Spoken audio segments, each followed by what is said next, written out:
Hello friends, welcome to another lecture video of Easy Biology. In the last discussion we have studied about how the T cells maturation and differentiation takes place. And today we will be studying about how the B cells activation takes place.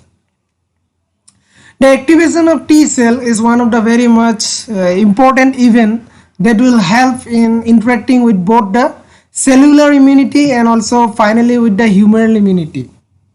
So the B cell is the one which is responsible for the humoral immunity because B cells are the one which gets matured into the plasma cells, and these plasma cells, these plasma cells are the antibody producing cells, antibody producing factories, and these antibodies are very specific against a specific pathogen.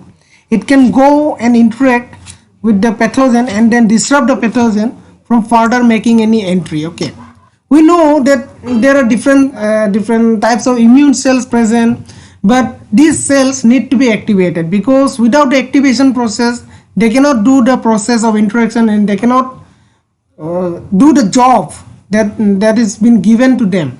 Okay, so in this case the B cells need to be activated and they have some receptors that will help in that process. Okay, they have some receptors also known as B cell receptor, and you can see here that even the T cell also got some receptor.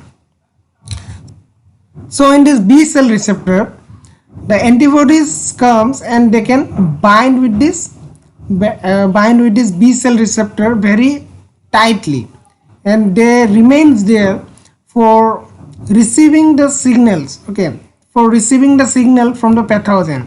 The pathogen will come and they will bind with the antibody that is present there.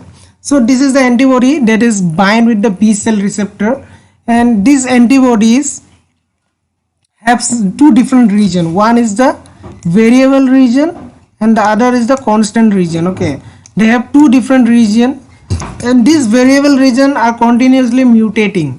Okay, they can change their structure, and in this variable region the pathogen come and bind. As soon as the pathogen comes and bind with the antibody, here you can see here the pathogen is bound here, they will try to engulf this pathogen and they will degrade the pathogen.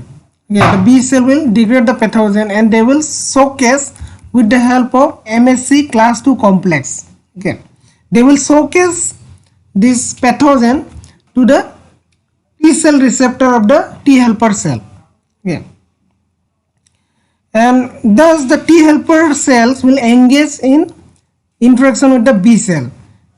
This interaction will help the B cell to get activated. How? You see here they will start interacting with the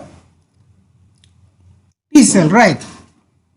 And here the T helper cell that is present is the T helper cell 2. You know that T cell maturation mechanism.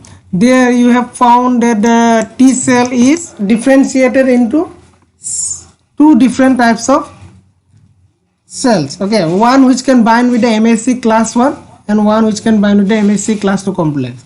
The one which binds with the MSC class 2 complex is the CD4, right? CD4 receptor that is present in the T cells. So this CD4 T cell will be finally matured into the T helper cell, and that T helper cell will be of two types, T helper 1 and T helper 2, and here only the T helper 2 cell will be bind with the B cells. So the main major interaction will be between the T cell receptor present here and also the MSC class 2 complex. Okay, they also have some other interaction also known as the co-stimulatory interaction that is mediated by the C40 receptor that is present in the B cell and C40 ligand that is present in the T helper cell. Okay. So once this binding is done, there is a last final interaction that is they have some CD4 receptor that will help in the proper interaction between the MSC class 2 complex and the T cell receptor. Okay, they will help in the proper interaction. So when the T helper cell has finally interacted with the B cell, they will start releasing some chemical factors. These factors are known as chemokines, and in this case they will release the interleukin 4 that will help the T cell to crosstalk with the B cells. Okay, so now they will start releasing interleukin 4. There are some other receptors, some sort of receptor that are present in the B cell that is used for receiving the signal from the T helper cells.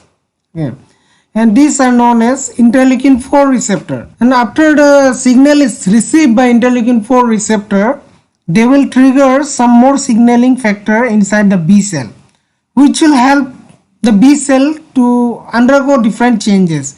They will change in their morphology, they will start translating different types of proteins, and their cytosolic contents will also increase, and due to which they will form into a different type of cell also known as plasma cell. Okay, well, where they will have a very small nucleus present and very large cytosolic contents, and this plasma cell are also known as antibody producing factories, due to which they will produce antibodies. They will only produce such antibodies which was earlier recognized by the pathogen.